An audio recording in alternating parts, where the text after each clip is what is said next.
स्पर्धा परीक्षेची तयारी करत आहात का? तर आजचा व्हिडिओ तुमच्यासाठी खूप महत्त्वाचा असणार आहे. नमस्कार विद्यार्थी मित्रांनो, MPSC एक्झाम गाईड या यूट्यूब चॅनलवर आपल्या सर्वांचे स्वागत आहे. आज 29 मे 2026 या दिवशीच्या चालू घडामोडींवरील महत्त्वाचे प्रश्न आपण या व्हिडिओमध्ये बघणार आहोत. मित्रांनो, हा व्हिडिओ तुम्ही शेवटपर्यंत बघा, कारण की या व्हिडिओमध्ये आपण जे प्रश्न डिस्कस करणार आहोत ते येणाऱ्या स्पर्धा परीक्षेत थेट विचारले जाऊ शकतात. तर अशाच दर्जेदार चालू घडामोडींवरील प्रश्नांसाठी तुम्ही आत्ताच MPSC एक्झाम गाईड या यूट्यूब चॅनलला सबस्क्राईब करा. चला आता आपण पहिला प्रश्न बघू. पाण्याचा हिशेब ठेवण्यासाठी जल सातबारा सुरू करणारे देशातील पहिले राज्य कोणते आहे? तर याचं उत्तर आहे महाराष्ट्र. तर हा एक महत्त्वाचा प्रश्न आहे. हा येणाऱ्या परीक्षेत नक्की विचारला जाऊ शकतो, कारण की हे जे जल सातबारा सुरू करणारे हे जे पहिले राज्य आहे ते आहे महाराष्ट्र. तर महाराष्ट्र हे देशातील पहिले जल सातबारा आणि डिजिटल वॉटर बॅलन्स शीट तयार करणारे राज्य ठरले आहे. यामध्ये उपलब्ध पाणी, त्याचा प्रत्यक्ष वापर आणि महसूल याचा अचूक हिशोब ठेवला जाईल. पाण्याचे योग्य नियोजन करणे आणि नासाडी रोखणे हा या उपक्रमाचा मुख्य उद्देश आहे.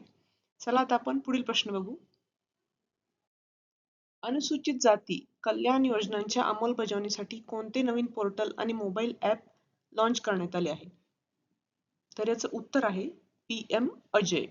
PM अजय हे ॲप आणि नवीन पोर्टल लॉन्च करण्यात आले आहे. अनुसूचित जाती म्हणजे SCच्या कल्याण योजनांच्या अंमलबजावणीसाठी. तर हे पोर्टल केंद्रीय सामाजिक न्याय मंत्री वीरेंद्र कुमार यांच्या हस्ते लॉन्च करण्यात आले. योजनांची माहिती आणि निधींचे संपूर्ण व्यवस्थापन आता डिजिटल पद्धतीने केले जाईल. यामुळे संपूर्ण प्रक्रियेत पारदर्शकता वाढेल आणि रिअल टाइम ट्रॅकिंग शक्य होईल. चला आता आपण पुढील प्रश्न बघू. नवीन सेमीकंडक्टर मिशनने गुंतवणूकदारांच्या मदतीसाठी कोणते नवीन ऑनलाईन पोर्टल सुरू केले आहे? तर याचं उत्तर आहे इन्व्हेस्टर्स सपोर्ट. इन्व्हेस्टर्स सपोर्ट हे याचं योग्य उत्तर आहे. तर सेमीकंडक्टर क्षेत्रात मोठ्या प्रमाणात गुंतवणूक आकर्षित करणे आणि तिला चालना देणे हा याचा मुख्य उद्देश आहे.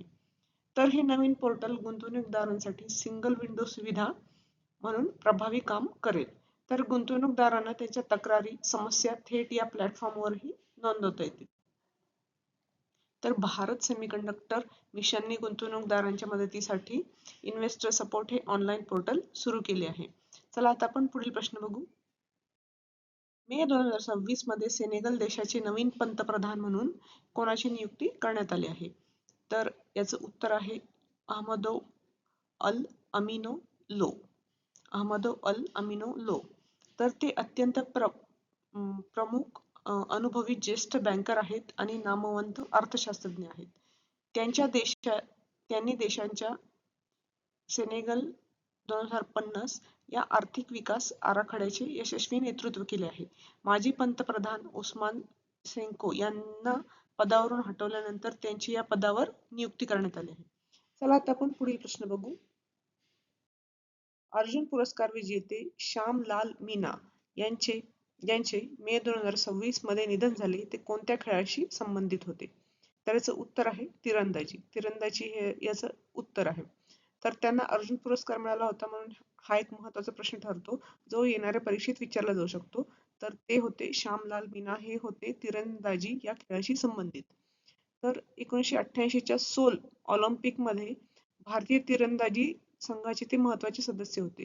तर 1987च्या आशियाई तिरंदाजी चॅम्पियनशिपमध्ये त्यांनी देशासाठी कांस्य पदक मिळवले होते.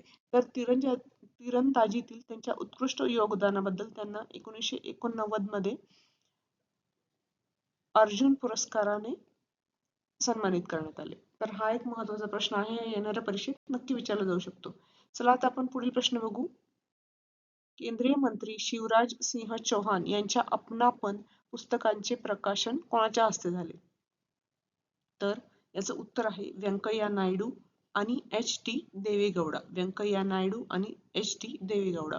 तर या पुस्तकाचे नाव आहे, संपूर्ण नाव आहे अपनापन नरेंद्र मोदी संग मेरे अनुभव, हे याचं पूर्ण नाव आहे.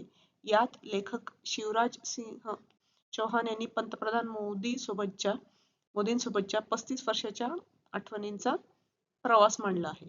हे पुस्तक मुख्यतः उत्कृष्ट नेतृत्व, उत्तम प्रशासन आणि लोककल्याण या मूल्यांवर प्रकाश टाकते. तर चला आता आपण पुढील प्रश्न बघू. सरकारी सेवा व्हॉट्सॲपच्या माध्यमातून देण्यासाठी कोणत्या राज्य सरकारने मेटा कंपनीसोबत करार केला आहे? तर याचं उत्तर आहे गुजरात. गुजरात हे याचं योग्य उत्तर आहे. तर सुगम डिजिटल उपक्रमांतर्गत हा प्रगत शासकीय व्हॉट्सॲप चॅटबॉट सुरू करण्यात आला आहे. तर नागरिकांना 5 वेगवेगळ्या विभागांच्या 20 महत्त्वाच्या शासकीय सेवा गुजराती आणि इंग्रजी भाषेत मिळतील. तर ग्रामीण आणि शहरी भागातील सामान्य जनतेची शासकीय कामे अधिक सुलभ करणे हा यामागचा मुख्य हेतू आहे. तर मित्रांनो, हे होते आजचे महत्त्वाचे चालू घडामोडींवरील प्रश्न. मला आजचा व्हिडिओ कसा वाटला हे याविषयी तुमचे मत कमेंटमध्ये नक्की सांगा आणि व्हिडिओ आवडला असेल तर व्हिडिओला नक्की लाईक करा आणि शेअर करा आणि अशाच दर्जेदार चालू घडामोडींवरील माहितीसाठी आजच MPSC एक्झाम गाईड या YouTube चॅनलला नक्की सबस्क्राईब करा. धन्यवाद.